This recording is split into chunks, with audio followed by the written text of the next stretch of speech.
What's up, everybody? Welcome to another edition of the Lion's Den. Very excited today. I'm sitting with one of my heroes, really. A guy I grew up watching, admired his work for a long time. Listen to me, can't even keep a straight face. Can they pick that up? The guffaws already? That's Josh Horowitz from MTV News. Hey, Ben. Not in the nicest possible way. Like, I think of our premiere in London when you trotted me out in front of the... Amazing. That was so amazing. I've never been prouder to be friends with anyone. So here's the scene. We're at the Snow White and the Huntsman premiere in London, and we get there really early for some reason. Yeah. I don't know why. Sometimes you premiere, you get there like an hour before people are expected to arrive. But that one, I think we had like a coffee somewhere nearby or something. You drank coffee, I drank something else. And we had like 2 hours there.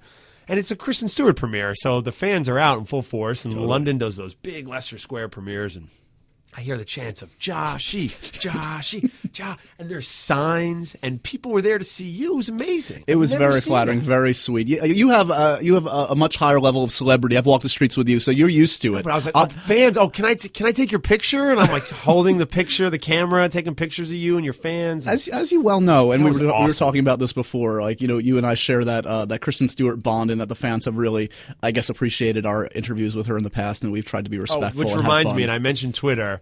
I need to pull up what some of the fans have been wanting me to ask. Oh, yeah, let's see it.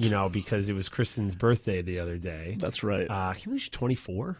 That's crazy. Kind of crazy, right? It is. What were you doing at 24? I was talking to Dave Rigetti. No, that was earlier. That's when you were 4. Is what it was. No, I was still working for Charlie Rose until he fired me. Is that what happened? He laid off a bunch of us at Charlie Rose. Josh, we're gonna have to ask you to leave. I don't think he told me to my face. No? I think he knows my name. But yeah, it's crazy to think she's 24 years old. Yeah, she's packed a lot, and she's been up and down she's been put through the ringer already. Poor Kristen. Man, this ESPN LA, this Wi-Fi service is so bad. I want to pull up these tweets because people had some serious stuff we needed to get to. I know. Do you have all right? So I'll paraphrase while I work on my Wi-Fi situation here. For Josh, you've done so many Kristen interviews over the years. Is there one that is your favorite? Oh my gosh. What would be my favorite? I mean, the biggest one in terms of just like what felt, quote unquote, none of this stuff is important at the end of the day. We're talking about entertainment. That's not true. Well, okay. That's not true. People want to know about Welcome to the Rileys, Josh. I love that movie. Yeah, continue. That was a pretty good movie. We've done in the past something called MTV First, which are these 30-minute interviews that are live. And we did one that was for Breaking Dawn Part 2. And frankly, we all know like the drama behind the scenes that's happened with relationships and Kristen, et cetera. But it was the first interview of everybody together, kind of again after all this drama, and it was the first time everybody saw all of them together, and it was a 30-minute interview. And it was exciting. It was also the end of the whole saga, which I feel like yourself, like. So we got really lucky in that we started our jobs and the timing, and I met Kristen doing Into the Wild stuff. Yeah. And I loved that movie. That was one of the first movies that I really just kind of great movie. Jumped on board and said, whatever I can do to get the word out about this film. I love coming of age stories. I love when actors direct. That movie meant a lot to me. Yeah. And so I kind of met her then and did some Toronto stuff and some stuff here. Yeah. So then when Comic-Con Twilight, the first one, which wasn't as crazy, like it was big, but the movie obviously hadn't come out yet. Right. So it's the guy who loved Into the Wild, and so I feel like I put that groundwork in that. Then when it got crazy, there was something there. That's one of the things I say to people also. This is a good question for Josh from @Zofia Zvarna. Okay. That's probably the correct pronunciation, by the way. The difference between the press Kristen and the real Kristen. Also, how's his career going? How's your career going, Josh? Good. Thank you. Thank you, Zofia Zvarna. We're not doing a good service to your name. But I would say, and we've talked about this too, I think that's one of the reasons why we always are on the Kristen Stewart bandwagon, is that she's pretty much the same. Like, there really isn't a difference. Like, she's more comfortable when you're not doing interviews. Yeah, there is that. That's true. That's true. You get a chance to talk with her off camera.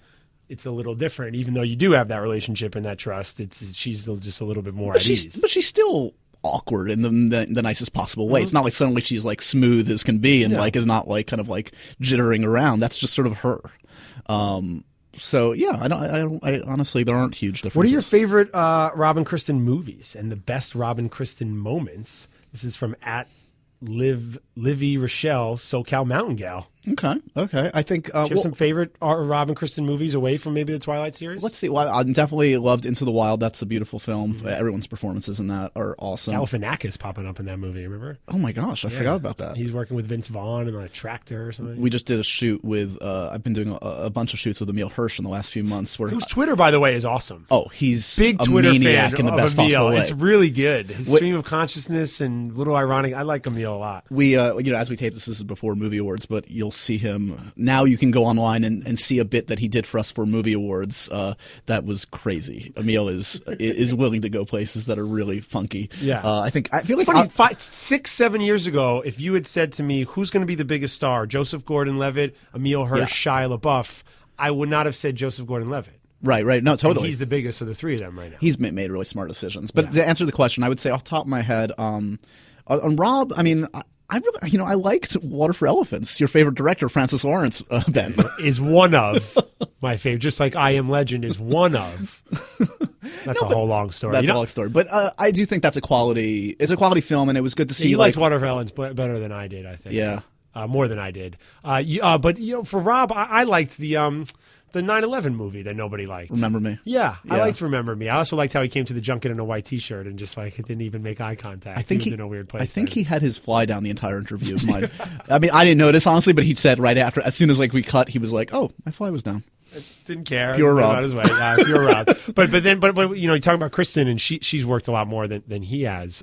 Yeah, I could rattle off honestly 5 movies. I mean, it's amazing how much she worked during the Twilight stuff. Yeah. If you think back on it, and all the press demands, and she's got to go to South America and Asia and all these places. But yet she's at Sundance every year. Yeah, which is another reason why I respect her is that at her heart, that's what she is. She's not, I think she'll dabble in mainstream movies the rest of her career, but I think what she really enjoys are edgy filmmakers, and she's always going to be in kind of funky. I've said it before, and I know her fans have pulled videos of me saying this kind of stuff, but she seems like one of these people who's happiest when she's on set. Yeah. When she's away from guys like me and you, and then doing the press deal and going on talk shows. As it should be. That, if you hopefully you love your job and not doing this other silly stuff. Isn't it amazing though when you promote your interviews, or you were kind enough to retweet something I've done, and there's certain movies that have that online fan base, whether it's a Divergent or a Hunger Games or X-Men, and you can feel it. It's a little different than another blockbuster, but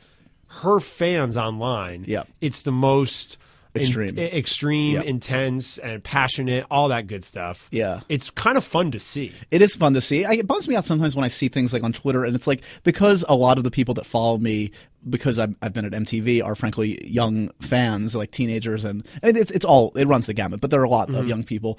You see some haters that pop up on Instagram that are I was posting Jennifer Lawrence stuff from Oscars, and people were hating on her. It's just really? But that's but I know, but a lot of people have that impulse, It's just sad. It's just upsetting to me, and I feel like that's just one of those things one of the sadder byproducts of this particular age we're living in. Yeah, but Josh, if you are doing interviews and nobody is hating on them online, that means you're not really striking a chord. I mean, it's something I learned from doing at the movies. I'm sure you're getting a reaction. People weren't happy that I was chosen to do that job, and I was too young, and they didn't like my opinions about movies, but it struck a chord. I mean, when else is somebody losing their mind about somebody's movie review? It means you've connected in a way, even if it's bad, that has created a reaction. There's so much white noise out there. Yeah. That you stand out, you got to, you're right, and you have to be. I mean, we've had these conversations with people that are much more accomplished and famous than you and I, frankly, on another level, and you have to deal with it because it's just so you have to have a thick skin because there are always going to be haters. But I don't know about you, but for me, the 1 out of